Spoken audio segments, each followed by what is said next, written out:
listening to the Don't Stop Believin' Sports Podcast. Here's your host, Adam Weisenbarger and Ty Tartana.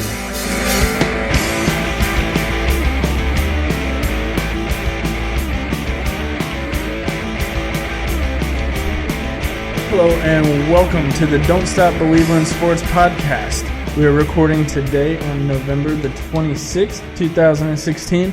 This is going to be episode number 18. We would be at a lot higher, but, unfortunately with a couple of scheduling conflicts like last week, we were unable to get a couple of them done. Yep. But here we are. Good to be back today. Yep. Post-Thanksgiving podcast. Post-Thanksgiving. You have a good holiday? I'm still kind of stuffed from it, actually. Yeah. See, mine was pretty good, too. Yeah? Yeah.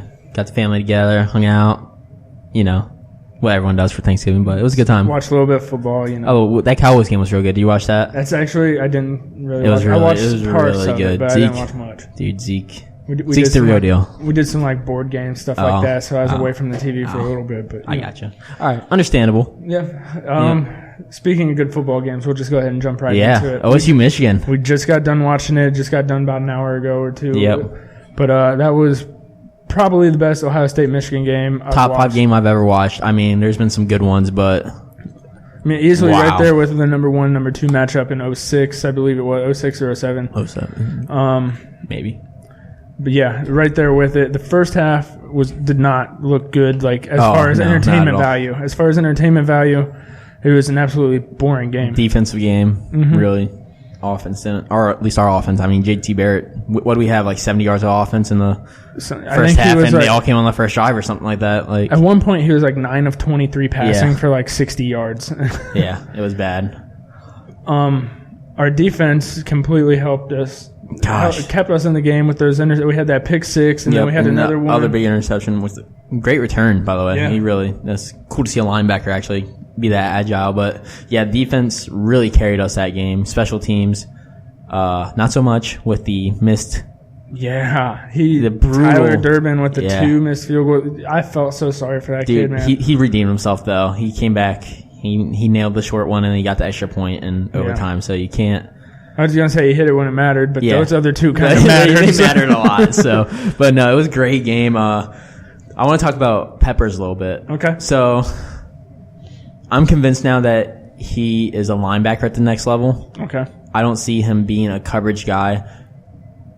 I was impressed with his tackling when he was at the ball, but I don't know. I guess my hype from him from reading all these ESPN articles and seeing the highlights were not justified with watching him this game. I saw lots of plays where he overran the ball, where he let JT Barrett outrun him on that run up the middle. Yeah, I noticed that too. He had a hand on JT Barrett, and JT Barrett just pulled away and just burned him. JT Barrett, he's a good runner. I mean, he gets 100 yards easily for most games. But I don't put JT Barrett as a Michael Vick type quarterback to where he should be outrunning someone like a Jabril Peppers. Right, who is hyped to be the next Desmond Howard, Charles Woodson in that mold of Michigan defenders. But so I was really disappointed with watching it. I mean, he had that interception, which was handed to him. Yeah. He literally did nothing for the interception. It was tipped to him, dropped by our guy, tipped to him. And that was his first career interception. And it kind of annoyed me how they acted like Jabril Peppers made that play. Right. He did not make that play. Yeah. It was a pretty nice, I think he kind of one-handed that he reeled it in. Jabril Peppers did not make the play. It fell in his hands for the most part. It was tipped to him. Yeah. And he made the play, but it wasn't him reading a route or reading a quarterback's eyes. It was him standing there and noticing the ball and grabbing it. Yeah. That was it. So I was really disappointed with his play. Obviously, he did make an impact on the game, but not as much as I expected from him, in all honesty.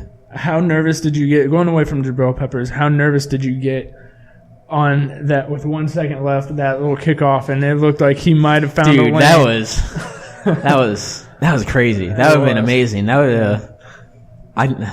that was awesome. That was a great, that just made the game so much better. And then also Curtis Samuels running around, and he fell half a yard short.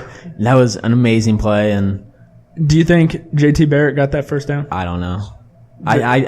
It's too close. It was way too close to call. It was. His forward progress, he might have inched it, but you can't call that. That was, you can't. And from the camera angles I saw, of course, when it happened, I was up walking around, a nervous wreck. Right. So the whole time they were doing the whole replay thing, I might have missed some of the camera angles out of just walking away. But you couldn't, since they called it a first down, from the angles I saw, there's no You way can't they could reverse overturn it. it. Yeah. So then they also missed that. Speaking of other calls, that missed pass interference call on the Buckeyes. I really felt like our guy grabbed. I'm trying to think. It was in the overtime or in the fourth quarter. Guy grabbed the back shoulder and jumped in front, and Kirk Herbstreit, obviously the Ohio State guy, gave him a bunch of props. But there was a play in the first quarter where a Michigan guy did that to us, and they called it. And it was like, man, they probably should have called that. I guess I don't recall that one. I can't remember when exactly the play was, but it stuck out in my mind as being, that was a rough missed call. So I know on social media I've already seen a lot of the Michigan fans talking and saying that it was a very poorly officiated game, which I agree with. Yeah, I mean, and you're going to hear that from any team's fan base that loses a close game. Everybody's got to find someone to blame. They want to put the blame on their team. So obviously the officials are always the scapegoat. There's going to be good calls in your way. There's going to be bad calls your way. That's the human element. That's the part of sports, Right. Do the Buckeyes deserve that playoff spot now? It's something me and Eric were kind of talking about earlier. How do you not put the number 2 team in the nation in the playoffs? But I mean, I know the right way to do it is Penn State beat us. Penn State's going, if they win against Michigan State, which imagine if we were in Penn State's position. I said that earlier in a text to Brian, my cousin, that I know if the roles were reversed, we were sitting there talking the hypotheticals and everything. I was like, man, if I was a Penn State fan and the roles were reversed, I would be pissed if Ohio State gets in and I don't, as a Penn State. I mean, we lost to Penn State, obviously a brutal away game, and then that Michigan State game, which by all counts, it should have been a blowout against Sparties. And we, 17-16? Yeah, and we only won because they went for it all. That would have been another overtime game, and that's an unranked team. So I haven't been impressed. And obviously, our offense looked miserable. Very bad. Until overtime, basically. Mm-hmm. In this last game. So I was thinking about that. I'm not sure if Penn State wins tonight and wins their championship game if maybe they don't deserve that spot. In all honesty. It could be the case where we see 2 Big Ten teams in the Final Four. Very well. I mean, Ohio State is ranked number 2, and being biased and as a fan, we've said on here many times we're not big Ohio State fans, right? But we are Ohio State fans, just from living in Ohio, basically, right. And growing up Columbus around it. is an hour away from where we live. You know, it's the biggest college program closest to where we live, right? So by far, yeah. So by location, that's our team, and so if Ohio State does not make it in, I see. If they don't make it in, who do we root for? Do you root for the Big Ten team? And to an extent, yeah. To an extent. But at the same time, I would be that should be us. Yeah. So it'd make it kind of bittersweet, kind of hard. Right. But the way I see it playing out is 2 Big Ten teams in the Final Four. Because with Louisville getting beat last week and they lost again today. Yep. Washington might hit that number 4 spot. But someone's got to slide in there with Michigan falling out. Right. So it's obviously going to be Alabama, the 1. They're guaranteed. I mean, they're playing Auburn right now, and I don't have that score on me, but they're not losing, in my opinion, to Auburn. And even if they do, I could still see them getting a berth. But so who fills out those last 3? You got to think Ohio State. Ohio State at number 2. You would think that they have to have that spot. Clemson number 3.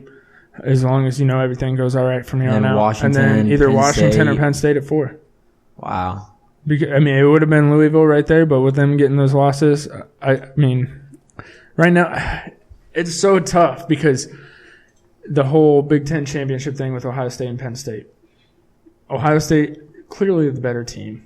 They just got beat on a bad day, right? Which happens to everybody, to a team that is also pretty good, Penn State. Right. And by all accounts, based off of how it's been in the past, Penn State deserves that spot. Right, they do. But then college football is missing out on having the better team. That's what we kind of dealt with last year with the Michigan State getting in and Ohio State dropping out of the playoff, I believe.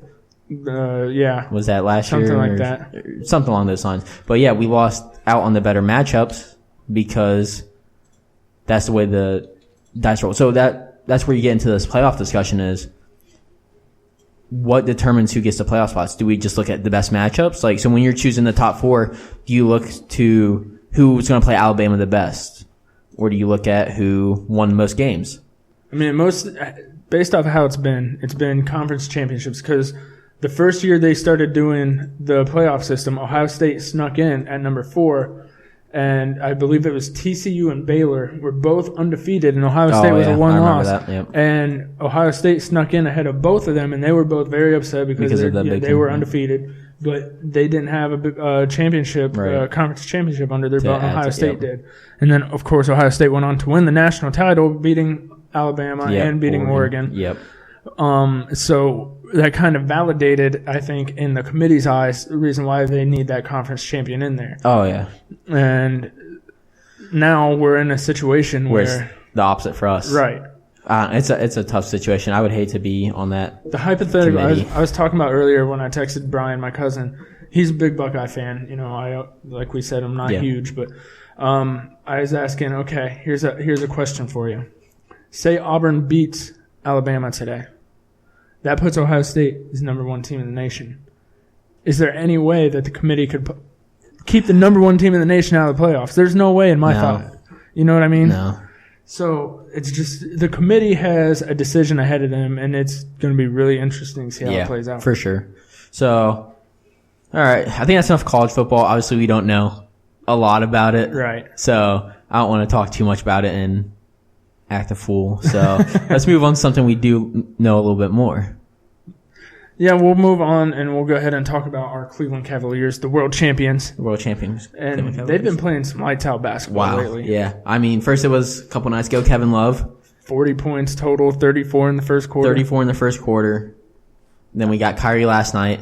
Didn't miss a shot for, I want to say, the first half. Yeah. He obviously not the same scoring output, and now LeBron says he wants next. At least that's what my dad told me. He said LeBron said he wants next, and they're playing against Philadelphia, so he may be Philadelphia is not the same 76ers. Yeah, that is true. I mean, they're still not anywhere near a championship caliber team. But it's not the bottom of the barrel. I mean, they're still the bottom of the barrel, but they're not the gunk at the bottom of the barrel anymore. With Embiid there, Embiid's looking like just the next imagine if Ben Simmons was able to play. And Ben Simmons, That'd be really interesting. But anyways, back to our Cavs. Yeah. One thing I noticed, obviously, they had a 40-point lead or so going into halftime. And I was like, what do you think has just clicked for them? Right. Like something's obviously just clicked where they had that 4-day layoff. They came out, Kevin Love couldn't miss. And then they're going into a 40-point halftime lead against the Mavericks. Mavericks have only won 2 games all year, but something's clicked.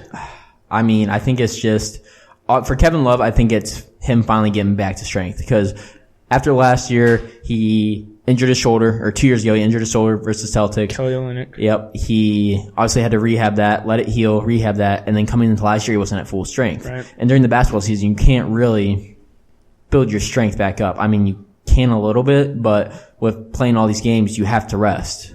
So it's not like you can put on 20 pounds of muscle during the season. So that's what he did this offseason, put on his muscle, and he's looking amazing. Yeah, he is. He's looking like a different player. A lot more aggressive. Different player.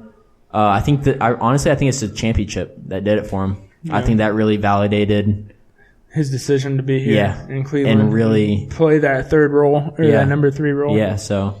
But on top of that, going back to what you were talking about last year, Kevin Love coming back after that shoulder injury and everything. And also we had Kyrie Irving missing, the first half of the year? Yep. To where we still weren't at full strength. It was just LeBron and half of Kevin Love, so to speak. And then Kyrie comes in. And on top of Kyrie coming in, there was the coaching change going from Blatt to Ty Lue. Shump was hurt. So they had to implement Ty Lue and what he was trying to get accomplished with the team. Right. And then after all that, we go and bring in Channing Frye, get rid of Varejao, he wasn't like a key person as far as, our success, but he was one of those guys I have to feel like in the locker room he was kind of important just because he's been there, you know. So speaking of Channing Frye, not sure if you saw, but he also lost his father on Thanksgiving. That's rough. And then his mom just a month before. So losing both his parents within a month, and he's out indefinitely, which, I mean, take all the time you need. Absolutely. But so that's very sad to hear. And I don't know, just thought I should bring it up real quick since you mentioned it. So our thoughts are out with Channing Frye and his family. But, the Cavs are looking great. A lot of fun to watch. I know last week, one thing I wanted to bring up that obviously we didn't get the chance to record and everything, but I was kind of looking, we still got Mo Williams on our roster even though he says he's retired or whatever. And Kay Felder hasn't really been getting a ton of minutes from, the games that I've actually been able to watch. Do we miss Deli? Like, what kind of role would Deli have with this team right now? The fans miss him. Yeah, I'll tell you that. But dude, does the team miss him? I think they do to a certain aspect. It's hard to say that they miss any player that they lost last year with the way they're rolling and scoring. But I mean, you got to miss having that backup facilitator, someone that can handle the ball. Shumpert's done a decent job of coming in and being that backup point guard. Mm-hmm. But if Kyrie goes down, in all honesty, I don't want to say we're screwed since we still have LeBron freaking James and Kevin Love, but we have no one to ball handle for the first or second unit, basically. Right. I mean, obviously, you would have to imagine that LeBron would take over. LeBron would take, which I think he's basically doing now with when Shump's on the floor. Kyrie's being coming out at first and handling the ball more, and then LeBron takes over for the second unit when Kyrie goes out. And LeBron's assist numbers are through the roof because of it. Right. Yeah, because he has to be that facilitator. So I think we do miss Deli. For that reason, I mean, he could come in and run the second unit with a Kevin Love out there because now you need Kyrie or LeBron out there with Kevin Love instead of maybe letting Kevin Love have his own unit because you need someone to get the ball to him, basically. Right, yeah. And Deli could do that. Deli could feed it in and run a pick and roll and pick and pop and all that. So I think we really I'm expecting to move for a backup point guard at some point. Oh, yeah. I don't know who it's going to be. I don't know who's going to be available. Jordan McRae's been getting a lot of meaningful minutes. Yep. He's been getting a lot of playing time. Do you think that maybe it's almost they're advertising him? Yeah, I can see it. Yeah. I was just thinking that. As you were saying that, I was like, man, maybe it's that to boost his stock a little bit. Right. Yeah, I mean... Because I know before the season started, there was talks that they were going to try to package McRae and Mo Williams in his retiring contract away to get a backup point guard, and so maybe they're just throwing J-Mac out there for some advertising. He hasn't really impressed me. I don't think he's really boosted his. Right. I don't know. I mean, maybe on a younger team where he can actually have the ball more. Obviously, it's hard to get throw minutes. him to a place like Philadelphia or something like that. That would be interesting. Yeah, Philadelphia and Orlando, even a Mavericks because they're pretty scoring needy. Yeah. I mean, and that's one thing he's decent at is the scoring. Yeah, he can put the ball in the bucket when he needs to. So I don't know. That backup point guard really does bother me, especially because Kyrie. I mean, if we had, let's face it, Kyrie doesn't have the greatest injury history. Right, exactly. If we had someone who's had a history of staying healthy, and who knows how many of those injuries have been stuff he could have played through, and they didn't because we wanted to tank. Yeah. I mean, those could have very well been those kind of injuries, but obviously he had the knee and all sorts of stuff like that. But even back when his days in Duke, he only played 11 games in college. 11 games for Duke, yeah. So it's definitely a concern to have. Hopefully, especially with his offseason, he didn't get a whole lot of break from basketball because he went right from winning a championship. Obviously, went deep into the playoffs, into the Olympics, playing for Team USA. So his body's got to be getting tired. I know we talked about it in a previous podcast where you said you don't think it will really affect him a whole lot because he did miss the first part of last season. So he's just kind of averages out basically. Plus, I know when he came off that 2014 FIBA, that's when the best he's looked. And I mean, that Olympic boost really does it for him, I think. So obviously the Olympics aren't as bad of a toll, I don't believe, as an NBA season. No. But still, it's not everything you want. But it's good he stayed. I mean, he didn't have any way to get out of shape basically while he was doing it. So that's good. All right, and I think that's going to lead us into our undecided segment. And once again, undecided is one of our new segments. Yep. It's our debate topic, kind of where we just want to choose topics, and each of us will go ahead and debate our opinions. Right. Hopefully, thoughts. Debate. I mean, we're so one-sided. Yeah. I mean, sometimes it's really like-minded. Bad, yeah. But so hopefully we'll have some different opinions on this week. But this week it's going to be: is he a Hall of Famer? So we're going to look at, for this week it's only football, but we're going to look at some current NFL players who are kind of on that cusp of a Hall of Fame career. And we're going to debate whether they're going to make it or not. Absolutely. So who do you want to start out with? We'll go ahead and start with old man Frank Gore. Frank Gore. Former Miami running back. San Francisco. Oh, yeah. Miami Hurricane. University. All right. Yeah. I was like, I had him. Yeah, no. Miami Hurricane. Yep. That seems like forever ago. It really does. It seems like he's been in the league forever. I mean, great player, but he's never really stood out. He's never really been that top running back in the league. He's never been the Adrian Peterson, the LaDainian Tomlinson. But he's always been that solid, consistent back. Right. I want to say more of a Curtis Martin kind of guy, maybe, where he puts up the stats, but he's not He's not best. the front page of the newspaper. Right. So we'll go ahead and we'll go over through his career. He's played in 173 NFL games. He has ran for, last we seen, it was 12,632 yards. Yeah, this was a couple weeks ago that we wrote all these. Right, so, I mean, it's not completely up to date, but he's over 12,000 yards rushing, over 3,000 yards receiving. He's got 74 rushing touchdowns, 15 receiving touchdowns. So he's right there pretty close, about 90 touchdowns for his career. I mean, he's 8th all-time rushing now. Right. I remember that. I remember he broke that. Does that get him in? I don't think he's never won a Super Bowl. 5 Pro Bowls in his career. 5 Pro Bowls. That's not a ton, though. That's not a ton, but I mean, like I said in the beginning, he is that consistent back. He doesn't, he's not the front name on the newspaper, but if you needed a touchdown or a solid carry, 5 years ago, Frank Gore might have been one of the top guys to go to.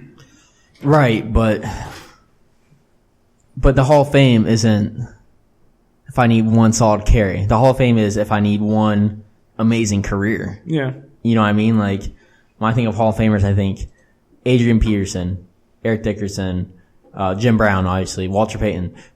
Does Frank Gore really belong with those names?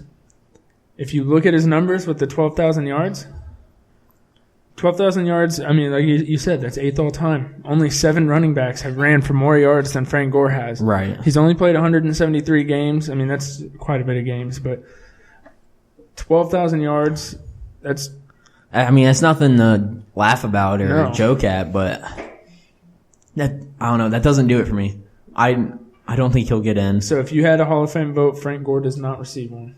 No, not with the caliber of other players that could potentially receive it. I mean, I obviously think he's a great player. He's obviously he's the Hall of Very Great players. Yeah. I'd put him in that. I'd put him at that level of he's right on the cusp, but I don't see him getting in. For me, he gets my vote solely on the one fact of what you said. You brought it up. 8th all time. He's only 7 other running backs have done as what he's done or more. I mean, that's true, but... And you think of all the running backs that have come through, all the running backs that, have had carries and all that, the history of the NFL. Only 7 of them. Do you really put him with the other names? The Jim Browns, the Walter Paytons, the Frank Gore. Like, it doesn't make sense to me. You think LT, LaDainian Tomlinson, all those guys, they're on a different caliber of player. The guys that you named are legends. Do I think that Frank Gore is a legend? No. Do I think he's a Hall of Famer? Yes. Well, then that comes to what do you think the Hall of Fame should be? Do you think the Hall of Fame should just be for legends, absolute legends, or should it be for guys like Frank Gore, who obviously had an impact on the league, but they didn't change the league? Here's where I'm going to sound kind of contradictory. Yeah. I do, in my own personal opinion, I think it should be the Hall of Legends. But that's not what it is right now. Yeah. So to qualify for the Hall of Fame, I think Frank Gore has done what is needed to qualify for what the Hall of Fame is right now. I just can't. I can't justify it. I mean, obviously the stats are there, but if he had a Super Bowl, maybe. Super Bowl. See, I don't think that, I mean, a Super Bowl doesn't weigh as much for a running back as it does for a quarterback. That is true, but still, he needs more accolades. Right. He needs 5 Pro Bowls. Like you said, 5 Pro Bowls ain't a ton. Right. But 12,000 yards is a ton. I mean, especially with the way the Pro Bowl has been going. I mean, Gary Barnidge has a Pro Bowl now. Like, some of these players that make the Pro Bowl, I mean, Tyrod Taylor has a Pro Bowl under his belt. Yeah, my boy. I love Tyrod Taylor, but is he a Pro Bowl caliber quarterback? Not at all. No. Like, so, he's like a top 7 AFC quarterback. Right. He's like a top 3 AFC East quarterback. Like, I don't know.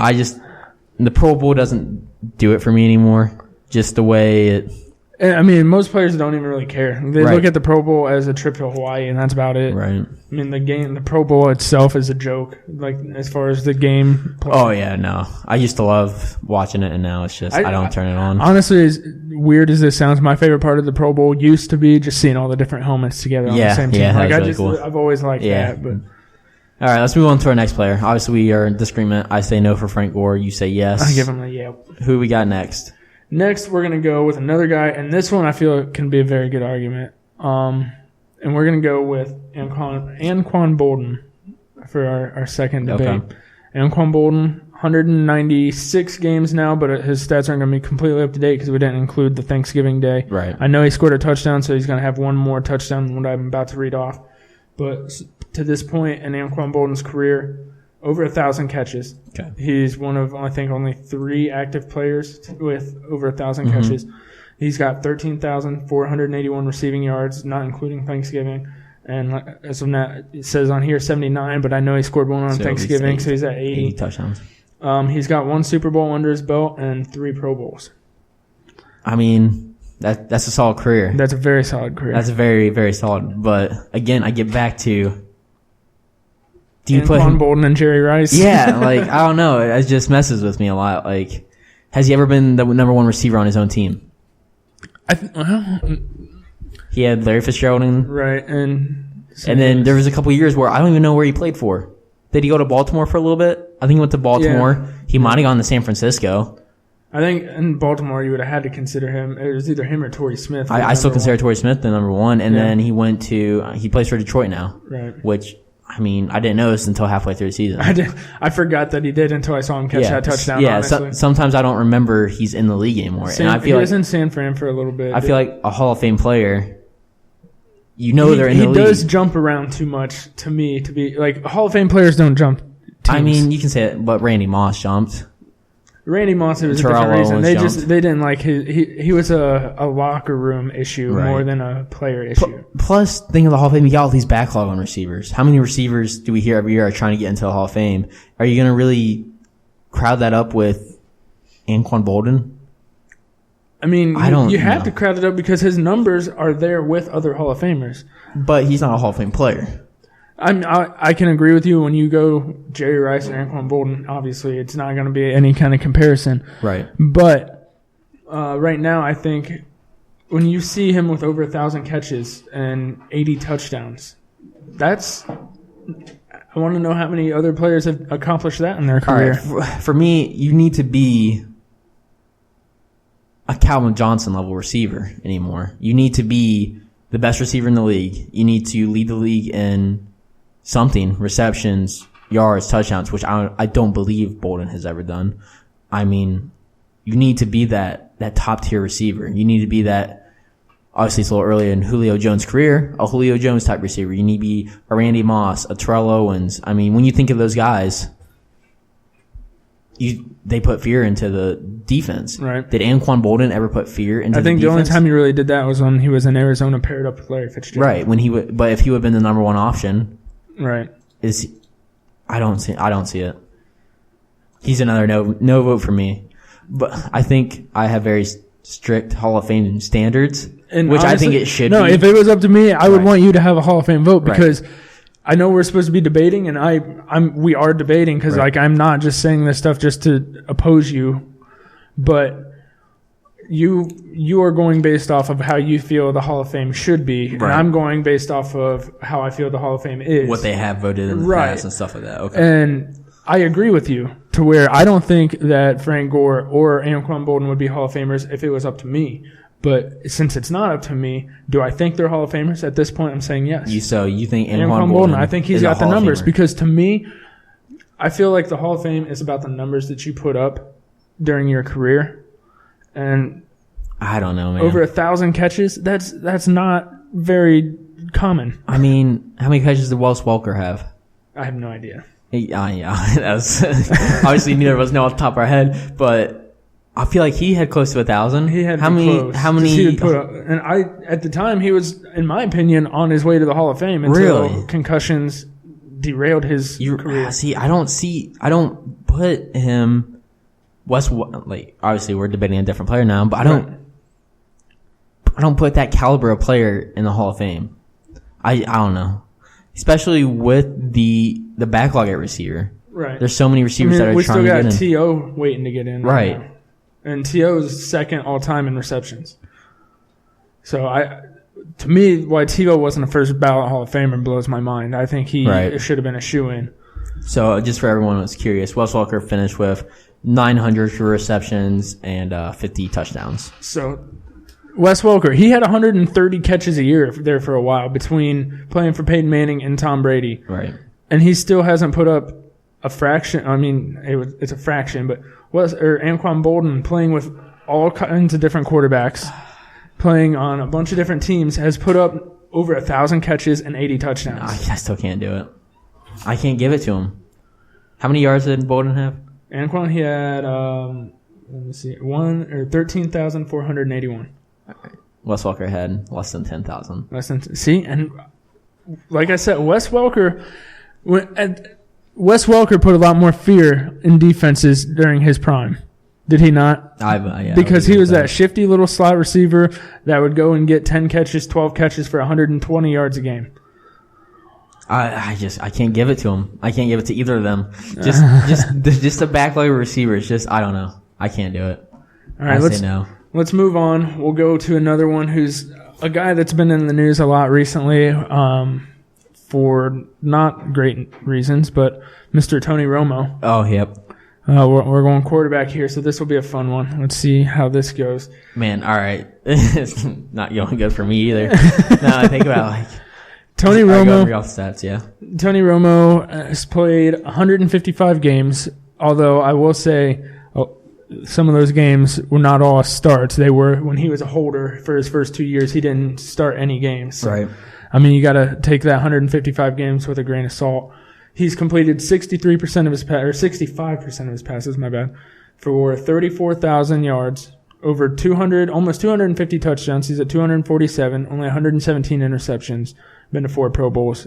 Obviously, never won a Super Bowl. He's been in the playoffs almost every year as a starter there for a bit.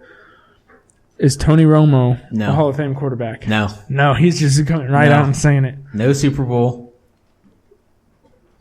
No. I'm not even gonna try to justify it anymore. No, he's not. This one, I'm gonna agree with you. Yeah, there's no way. Based off of my previous arguments, I can't argue this the same because he's a quarterback. Right. And the quarterback position is judged differently than running backs and receivers.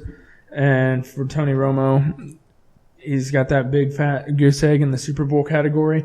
Give him one Super Bowl. Pretend he won. What if he wins this year as a backup? No. Doesn't count? No, he's got to be a starter. Okay.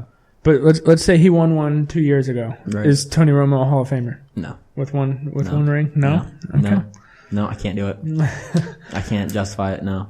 And Tony Romo's numbers are, I'm not going to say average because they're not average. Right. But as far as a Hall of Fame caliber quarterback, they're average to below average. And with that 0 in the Super Bowl ring, I don't really think there's much. Yeah, when you look at a guy like Eli Manning, who may have similar numbers, I'm not sure what his numbers are, but he has the Super Bowl wins. Eli's numbers are, honestly, other than the interceptions, he blows Romo out of the water. Yeah. Like, it's not even so close. And then Eli Manning's still on the board. He's still iffy for me. So, no, I can't do Tony Romo. No. Yeah, I'm with you. So, it's 2 big fat no's for Tony Romo. We will move on. This one will be interesting. Mr. Adam Vinatieri. Adam Vinatieri, the kicker, who's been in the league for 172 years. Right, since the league came into existence. He first kicked a field goal with a dinosaur as the holder. So. Exactly, which is pretty crazy to think about, really. But and it was a T-Rex with the short little arms. Short arms. But yeah, Tony Romo. Adam Vinatieri has a career 84.6 field goal percentage, which is pretty good. 522 made field goals out of 617 attempts. He's got 4 rings. I mean, and he's been crucial parts of. He really has. A lot of them. Yep. With Tom Brady as his quarterback, Peyton Manning as his quarterback. He is 100% Hall of Famer for me. There's only one other kicker in the Hall of Famer. I know. That doesn't affect you in any way? No. I mean, with the career he's put up and the kicks he's made, some of the most iconic kicks in history. Yeah. Like, you can't look at some of the plays he's made. Obviously, a kicker is very diminished position, but he's, I don't want to say first ballot, but because he won't be, but he is 100% a Hall of Famer in my eyes. I agree with you there. So we're 50-50 so far, but Adam Vinatieri, only, like we said, only one other kicker, but Vinatieri definitely deserves it. You pretty much hit the nail on the head with all my points. All the iconic kicks, and he's just so consistent. He's still, I think he's 45 years old, or 43, 44, 45 years old, somewhere in that range, and he's still consistently. And he's still out kicking everyone in the league. He's still a top kicker. Like, Yeah. he really So, is. I mean, that right there is all the argument he needs. Yep. So he's in to me. Yep, absolutely. And this one. All right, we're going to move on to our last one. This is going to be our last one. I'm not going to read off the stats here. And I want you to tell me yes or no, just purely based off a name and what you can recall from his career. Okay. Steve Smith, wide receiver, currently with the Ravens, formerly a Panther. As a person, no. Because I believe he is really one of the worst human beings alive. Like, obviously, there's some that are a lot worse, but Right. he's not a good person. In the NFL, why should say? In the NFL, at least. But, yeah, I feel like he's not a very good person just in general. But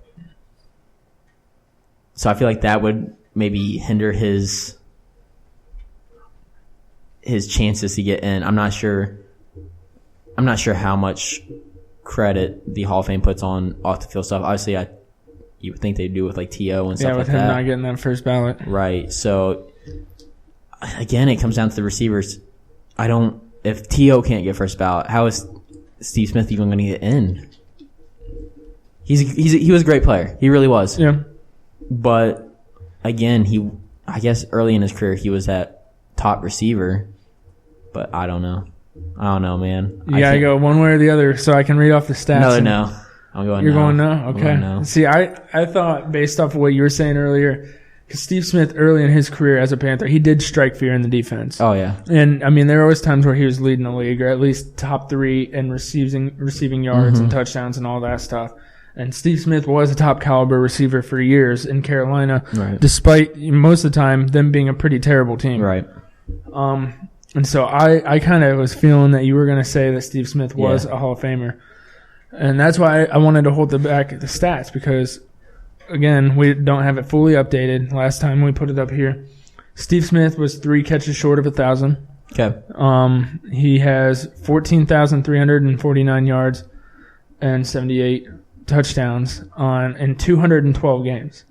So that's worse stats than Bolden. So, yeah, he's played more games than Bolden. He's got less catches. He does have more yards, and he's got 1 or 2 less touchdowns. Right. And Bolden was at 3 Pro Bowls. Steve Smith had 5. But so I thought it'd be interesting if you did go yes with Steve Smith to revisit the Bolden. No, receivers are a tough position just because there's so many greats at the receivers, especially now with. I mean, who knows if some second and third string receivers are going to have some of these stats with the way the league's going into a pass happy league. Like, yeah, and that's one thing looking forward going into the future that we will have to consider, because the league has changed so much for passing and like in favor of passing. We see quarterbacks, 3-4 quarterbacks last year, 3 for 5,000 yards. That, yeah. And before that, it's like never really happened. So, right, yeah. I mean, the league has changed big time. So you're going to see quarterback numbers bloom. You're going to see receiving numbers, blow up. So that going forward as a Hall of Fame voter, you'd have to think that they'll take that kind of stuff into consideration. How do you feel for Steve? For Steve Smith, yeah, I guess I never did give my thoughts. Yeah. I'm really 50-50 on him. And if I give it to Anquan Bolden, I think I got to give it to Steve Smith. So you're letting both them in? Just based off of numbers and based off of they've done stuff that not very many people have done. Okay. And based off of how I feel the Hall of Fame votes, I think that if I was voting based off of the credentials for the Hall of Fame now, they would get my vote. Okay. Fair enough. But again, the only Hall of Famer on those 5 we listed was Adam Vinatieri for me. Yeah. Only one. Well, so we agreed on 2 of the 5. Yeah. It was a pretty good debate. I think this is when it's time for our listeners and our friends and family and listeners to chime in and let us know their thoughts. Are we right, wrong? Who else should we have debated? I did want to bring up, you brought up Calvin Johnson for your argument. Yep. He only played 9 years. He Hall of Famer to you? Yeah. Yeah. 100%. Okay. Yeah. I don't have the numbers in front of me. It was just impromptu. Maybe we can bring that up. Yeah. I think he's a Hall of Famer. After only 9 years. I mean, Yep. Jim Brown only played 9 years. So yeah, I'm with you there too. But All right. anyways. So let's keep it in the football family. Let's move on to some Browns Giants. Oh boy. Yeah. Do we even really need to talk about this? It's really just going to be another disappointment. Right. I mean, Giants, Odell Beckham's going to have a career game against us. Eli Manning's going to throw for 800 yards. Like, their defensive line is going to kill McCown, and we're going to get Kevin Hogan back in. And yes, I mean, you kind of pointed on one of the only things I really wanted to touch on going into this game is Cody Kessler is out. We do have Josh McCown starting. RG3 is back practicing. But he's not going to be able to play. Yeah, he's not. I don't want him to play. He's going to die. Right. I think we can probably expect RG3 back after the bye week. Yeah. I'm thinking. That's when I would slot him in. Yeah. But as far as this game, the Browns are going 0-16 unless we somehow eke out a lucky win. Against the Bengals, maybe with them losing A.J. Green and Giovanni Bernard. Right. But even then, their second stringers are probably better than ours. So, I mean, at this point, it's just getting kind of depressing talking about the Browns. In all honesty, like, I'm not even that excited to watch the games anymore. Like, I'm with you. Yeah, I don't make an effort to watch them. If they're on, they're on. If not, I'm not going to go out of my way to watch them like I used to. It's so hard. I'm looking forward to the off season more than I ever have. Oh, yeah. With the draft coming up. I want to get this season over with. I just want to get it behind us, and I want us to be able to move forward with this rebuilding process. And so, yeah, I mean, we can give our players to watch, but I don't even know if we're going to watch them. Yeah, exactly. Like, I guess if I had to pick someone to watch, for them, it's obviously Odell. Odell, yeah. I guess it's Joe Hayden for us. I want to see if Joe Hayden is still a top cornerback. There was an article coming out where Ray Horton called Joe Hayden's season average because a lot of people are saying Joe Hayden's having a down year. And I mean, he's had some good games, he's had some bad, so I don't think Ray Horton's too far off by saying average. And Joe Hayden came out and agreed. He said, yeah, I've had a pretty average season for my standards. And Joe Hayden says he still has that desire to go out there and be the best and shadow the best receiver. Right. And so I think that's a good choice for your player to watch, Joe Hayden. Which, I mean, I love Joe Hayden. Like, everyone in Cleveland loves Joe Hayden, but right. Is he part of our future anymore? It's really hard to Does he belong on like a Denver Bronco defense where he's the number 2 guy? Sort of like the Chris Harris role or right. Brad Roby, or because they have Talib. I don't think he's that number 1 guy anymore. I really don't. Let's face it, this is his 7th year in the league. Yeah. 7 years already Joe Hayden's been a Cleveland Brown.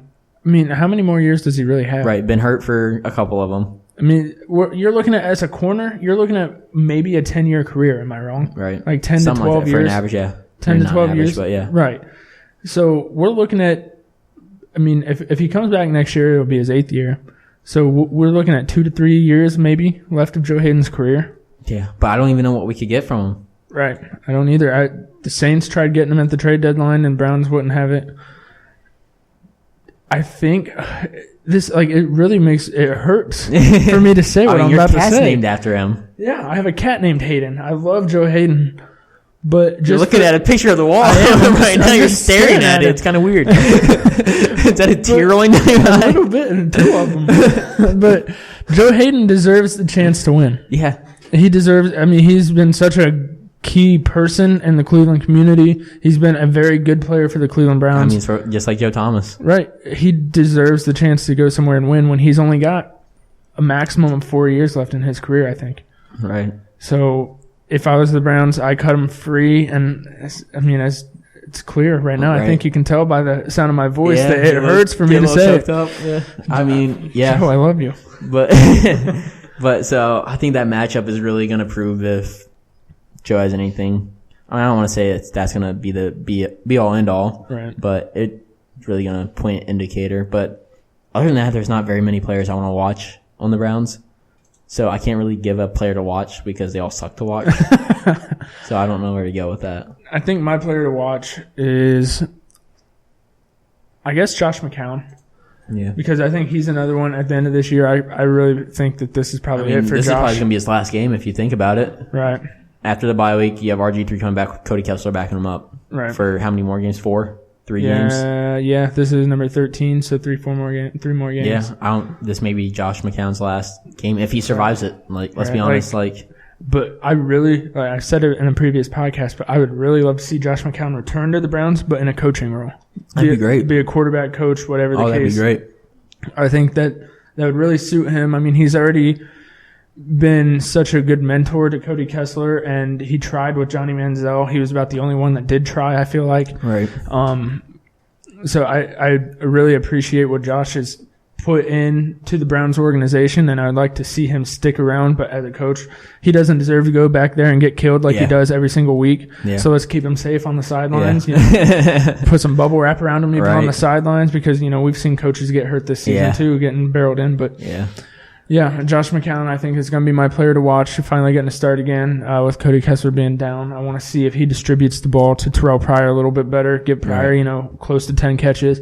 Get Corey Coleman 5-6 catches, something like that, and still hit Gary Barnidge like we all know that McCown loves to do. Yeah. So I'm guessing we're both saying loss this week. Oh, big time. Yeah. If I had to throw a score out there, I'm thinking it's going to be something like 38-20. See, I was thinking 35-14. That's mine. So I'd be happy if we can get 20 points, honestly. I'd be pretty pumped about that. Be a good time.